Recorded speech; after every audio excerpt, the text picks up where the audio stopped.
This is E Central. We've been talking about a lot of things from the scenes right here in Africa, but let's get down to the international scenes right now. This year's Oscars have been handed out in Los Angeles, honoring the American movie industry's finest from the past 12 months. The ninth biggest movie was sci-fi epic Dune, which won 6 awards, including technical categories for Best Visual Effects and Best Cinematography. The talk of winners has been lost in the social media buzz surrounding Will Smith slapping Chris Rock. And to talk about the Oscars, joining us today on E Central is film consultant Shola Thompson. Thanks for joining us, Shola Thompson. Hey, a pleasure to be here. Thank you for having me. Omo, there is nowhere else to talk, start this whole conversation from other than that big slap that everyone heard from all around the world. First, do you think it was staged or was it real? So it's hard to. So I think when Will Smith was walking up to the stage, you could see Chris Rock's surprise, and then when he connected, you could see also Chris Rock. He was still in shock. And then if you think about how Chris Rock responded and the words he used on live TV, you can tell this is not something the Oscars were looking to actually use as free PR. And then Chris Rock stumbled on his words after to say, giving documentary to. It was very shocking. And again, I mean, let's face facts. The Oscars, they wouldn't bend to the need to try to be, let's try and get our ratings back. Because if they wanted to do that, all they had to do was nominate, let's say, Spider-Man Far From Home, or No Way Home rather, Spider-Man No Way Home as maybe Best Picture. And then of course a lot of people will be like, oh yeah, they are doing more interesting movies. But no, the Oscars have maintained their standard. So I think this would be really classless of them. Unfortunately, the person who actually brought the classlessness, even though this is seriously argued, I'll have to say it's Will Smith with his actions, which was very much uncalled for. And talking about class right here, Shola, yeah. Comedians make a lot of jokes. I mean, funny ones, bad ones, crass ones. How surprised were you that Will Smith took that joke quite personally? I mean, he took it to heart. I mean, talking about the joke about his wife, Jada Pinkett Smith. Were you shocked about that? I was surprised. Now we know there's history. In the past,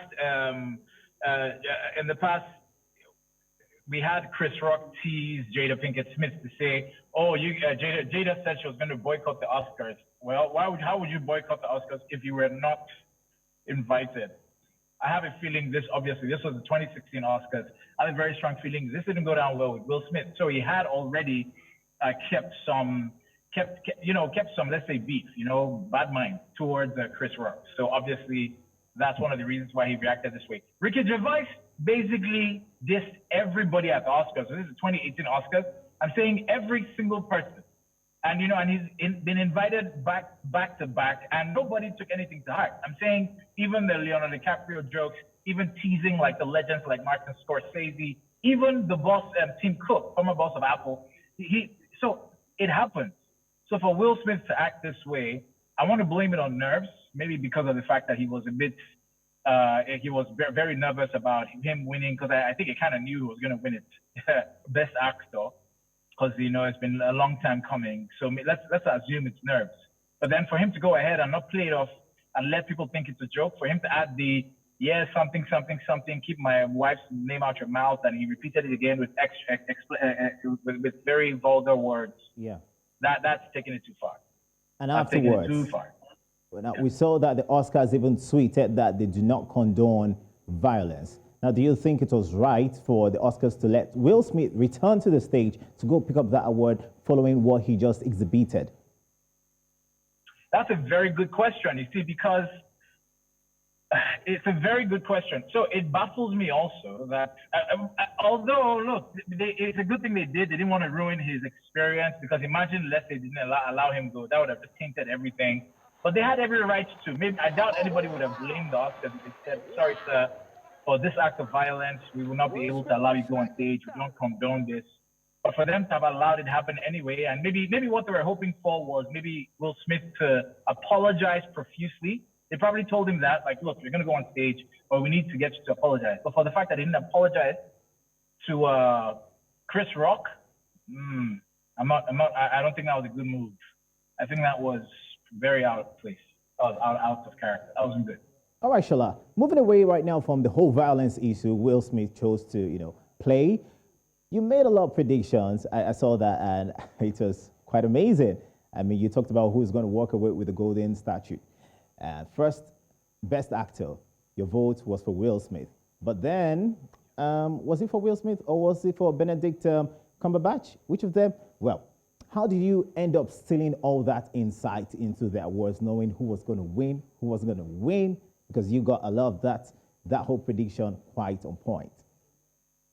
Well, so for me, it's one of the things that the Oscars, basically, I don't want to say they have a template, but unfortunately they do. So if it's a biopic, if you notice with the Oscars, if it's a biopic, you're good. You can count how many biopics were nominated for Best Picture.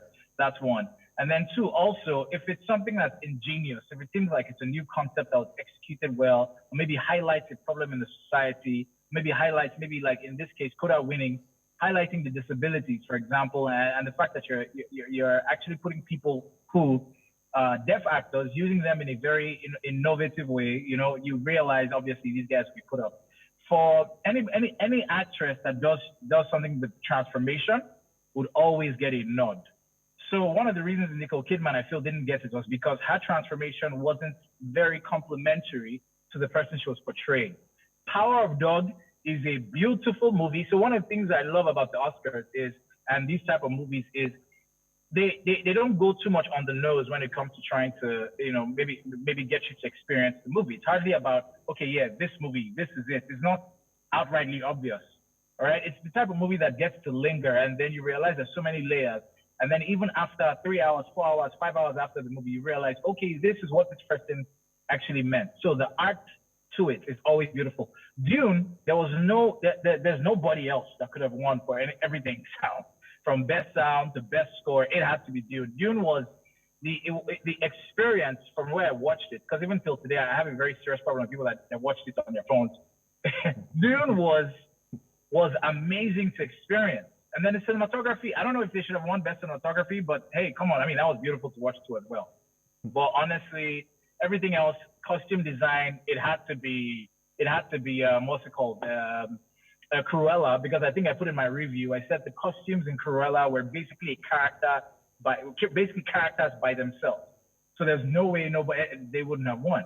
So, so I guess when you look at some of the quality of the movies, you realize, even Encanto, obviously everybody knew Encanto was going to win.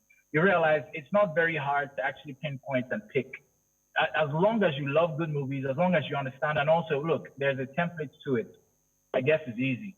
So, I wouldn't say it was easy, but I guess, it makes things much easier. Let me put it that way.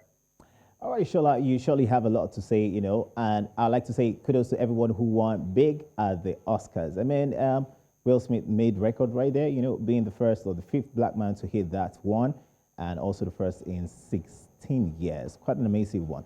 Anyway, moving on right now. Coda won 3 awards, including Best Picture. 53-year-old Troy Kotsur won for Best Supporting Actor for his role in the movie, while Sian Heder won Best Adapted Screenplay. Is Coda a watershed moment for Hollywood when it comes to the portrayal of people living with disabilities?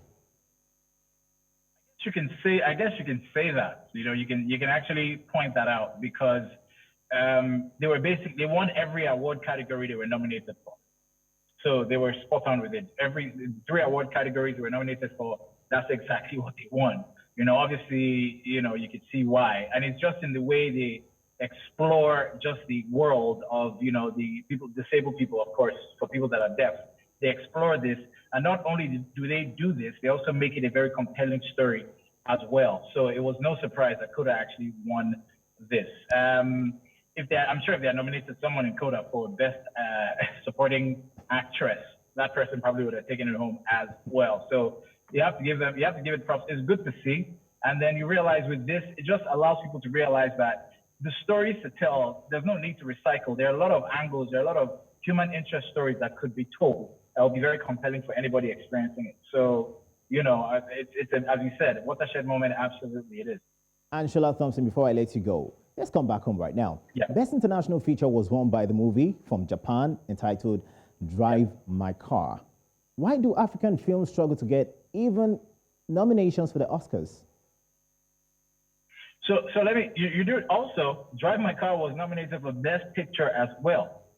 So what you realize here is, for you to even be in the category for Best International Film, you should be considered almost good enough to make it for Best Picture.